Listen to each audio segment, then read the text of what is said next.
Hi hello friend.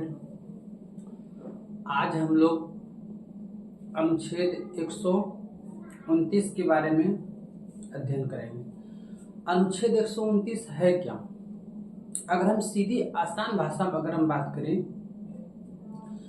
तो इसमें बोला गया है कि अनुच्छेद 129 के तहत सर्वोच्च न्यायालय को एक अभिलेख न्यायालय का दर्जा प्रदान किया गया। अब इसमें एक बात हो जाती है कि अभिलेख न्यायालय क्या चीज है। तो हम लोग एकदम सरल भाषा में समझ सकते हैं कि वैसा न्यायालय जिसका फैसला को कोई चेंज कर ही नहीं सकता है, किसी भी कानून द्वारा उसको बनाकर चेंज कर ही नहीं सकते, है ना। आप जैसे हाई कोर्ट का फैसला को अगर आप सर्वोच्च न्यायालय लेके जाइएगा, अगर सर्वोच्च न्यायालय ने आपको जो भी फैसला सुना दिया वही फैसला मान्य होगा। बाकी आप उस पर किसी प्रकार का कानून बनाकर उसके फैसला को आप रद्द नहीं कर सकते। तो इसी बातों को हम लोग लेकर यहाँ पे चर्चा करेंगे कि अनुच्छेद 129 उच्चतम न्यायालय को अभिलेख न्यायालय घोषित किया गया है ना। नोट देख लीजिए। इसके तहत अवमानना के लिए दंडित करने की उसकी शक्ति एक संवैधानिक शक्ति है जिसे किसी भी कानून द्वारा समाप्त नहीं किया जा सकता। इसका मतलब एक बार वो अगर डिसीजन दे दिया तो फिर आप उसको किसी भी प्रकार से कोई कानून बनाकर चेंज नहीं कर सकते। अनुच्छेद 130 अगर हम इसको अच्छी तरीके से समझने का प्रयास करें तो ये कहता है कि अनुच्छेद 130 जो है वो सर्वोच्च न्यायालय के मुख्य न्यायाधीश को अधिकार देता है कि वो सुनवाई कहीं भी करवा सकता है। या तो वो नई दिल्ली में जहाँ के सर्वोच्च न्यायालय, या तो वहाँ सुनवाई कर ले, या नहीं तो किसी और जगह भी स्थान परिवर्तन करके भी सुनवाई कर सकते। लेकिन इससे पहले आप उसको राष्ट्रपति से मंजूरी मिलना अनिवार्य, यानी कि राष्ट्रपति का सलाह लेना अनिवार्य है। इससे आप राष्ट्रपति अगर सलाह नहीं देती है तो आप नहीं कर सकते। एक ही कंडीशन है, सिर्फ राष्ट्रपति का सलाह लेना जरूरी है। आइए समझते हैं क्या करें। उच्चतम न्यायालय का स्थान निर्धारित करने का मुख्य न्यायाधीश की शक्ति पावर। इसमें एक नोट भी लिखे हैं, राष्ट्रपति की मंजूरी के साथ भारत का मुख्य न्यायाधीश दिल्ली या किसी अन्य स्थान पर भी सुनवाई कर सकता है। तो हम लोग का जो सर्वोच्च न्यायालय नहीं दिल्ली में, तो अगर न्यायाधीश से आएगा कि हम दूसरी जगह सुनवाई करें तो वो भी कर सकते हैं।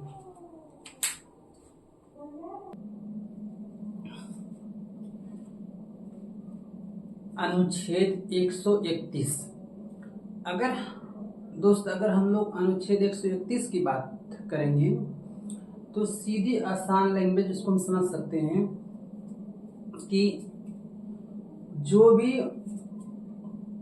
दो राज्यों के बीच में विवाद हो जाएगा, जैसे अब क्या क्या विवाद हो सकता है, लैंड को लेके, यानी कि दो राज्यों के बीच का जो सीमा हो जाएगा इसका विवाद हो जाए, या नहीं तो दो राज्यों के बीच का एक ऐसा नदी पड़ता हो जो दोनों राज्य उस पर क्या लड़ रहे हो। जैसे अभी हम लोग को पता है कावेरी नदी विवाद भी चल रहा है, आपका तमिलनाडु के साथ भी है, कर्नाटक के साथ भी है, और कुछ हिस्सा केरल के साथ भी उसको विवाद हो जाता है। तो अगर ये सब ज्यादा जब सिचुएशन जटिल हो तो दो राज्यों के बीच में जो समझौता करेंगे ये सिर्फ और सिर्फ सर्वोच्च न्यायालय करेंगे। दूसरा इसका निपटारा कहीं कर ही नहीं सकते, उच्च न्यायालय में तो हो ही नहीं सकता। तो जो भी विवाद हो, अंतर्राज्यीय विवाद हो, ये भी आपको सर्वोच्च न्यायालय ही फैसला सुनाएगा, और जो वो फैसला सुनाएंगे उसी का मान्य होगा। तो इसी प्रकार से हम लोग ये अनुच्छेद लिखे हुए हैं, अनुच्छेद 131। उच्चतम न्यायालय की आरंभिक या मूल अधिकारिता का विवरण। यहाँ पे एक नोट लिखे हुए हैं। केंद्र राज्य एवं अंतरराज्यीय विवादों से संबंधित सर्वोच्च न्यायालय को मूल क्षेत्राधिकार प्रदान करता है। जो भी क्षेत्र होगा वो सर्वोच्च न्यायालय प्रदान करेंगे। दो राज्यों का विवाद पर केवल सुनवाई उच्चतम न्यायालय में हो सकता है, बाकी अब किसी न्यायालय में सुनवाई होगा ही नहीं। अनुच्छेद 132, अगर हम इसकी बात करें तो ये ज्यादा इंपॉर्टेंट है नहीं, अभी तक एक बार एग्जाम में आया हुआ नहीं, लेकिन फिर भी हम लोग एक बार देख लेते हैं। संवैधानिक विषयों से जुड़ी अपील, जो भी संविधान का विषय होगा आपको अपील करना पड़ेगा। अगर आप अपील करते हैं तो कौन सा अनुच्छेद के तहत? अनुच्छेद 132 के तहत ये अपील हो सकता है।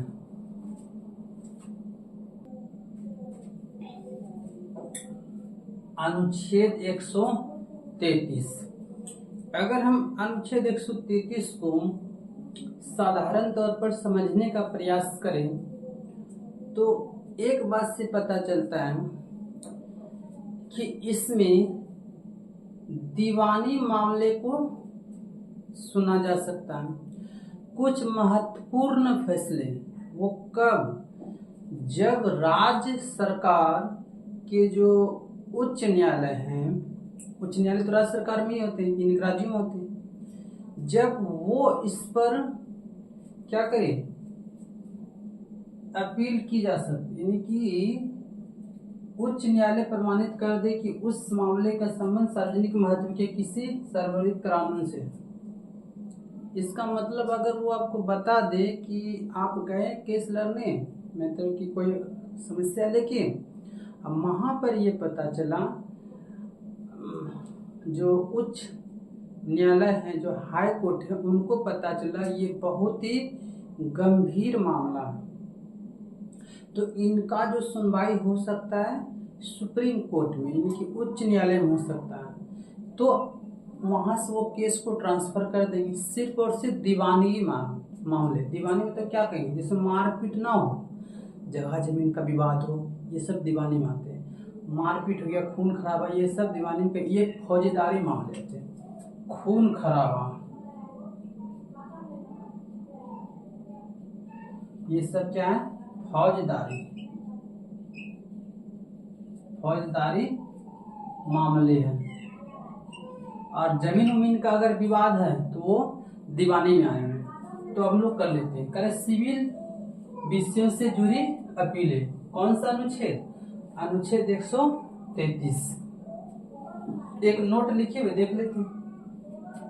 कर दीवानी मामले, अनुच्छेद 133 में उच्च न्यायालयों के निर्णयों के विरुद्ध सर्वोच्च न्यायालय में अपील की जा सकती है। अगर वो संतुष्ट नहीं है तो जाके कीजिए आप। जब उच्च न्यायालय प्रमाणित कर दे कि उस मामले का संबंध सार्वजनिक महत्व के किसी सार्वगर्भिक कानूनी प्रश्न से है, कोई गंभीर समस्या है, इसके बारे में वर्णन कर दे तो ही हो सकता है।